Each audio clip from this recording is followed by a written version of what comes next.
آئیں ہم کلام مقدس میں سے سیکھیں کہ مسیح یسوع اس کی صلیب کو رد کرنے والا کو اور اس کو قبول کرنے والے کو کیا فرماتے ہیں۔ مرکز کی انجیل اس کے 8ویں باب کی 31 سے 38 آیت موجود ہے۔ پھر وہ ان کو تعلیم دینے لگا کہ ضرور ہے کہ ابن آدم دکھ اٹھائے اور بزرگ اور سردار کاہن اور فقیہ اسے رد کرے اور وہ قتل کیا جائے اور 3 دن کے بعد جی اٹھے۔ اور اس نے یہ بات صاف صاف کی۔ پطرس اسے الگ لے جا کر اسے ملامت کرنے لگا، مگر اس نے مڑ کر اپنے شاگردوں پر نگاہ کر کے پطرس کو ملامت کی، جو مسیح کی صلیب کا انکار کرنا چاہ رہا تھا۔ اس کا اپنا شاگرد اس کو خداوند یسوع سے اب کیا کہتے ہیں؟ اے شیطان، میرے سامنے سے دور ہو۔ وجہ بھی بتاتے ہیں، کیونکہ تو خدا کی باتوں کا نہیں بلکہ آدمیوں کی باتوں کا خیال رکھتے ہو۔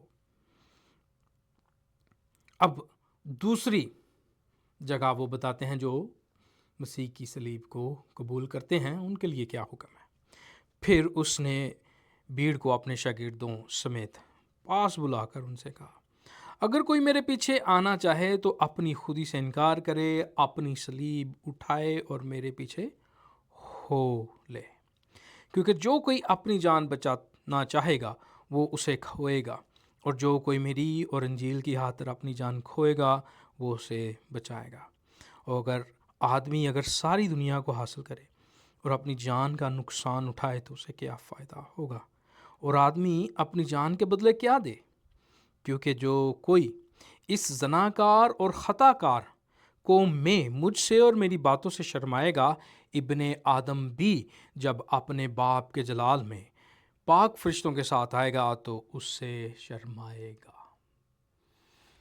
مسیح یسوع ہمیں بتاتے ہیں جو اس کی صلیب کا انکار کرتے ہیں وہ اس کے نزدیک کون ہے، اور جو اس کو قبول کریں گے ان کے اوپر کیا ذمہ داری۔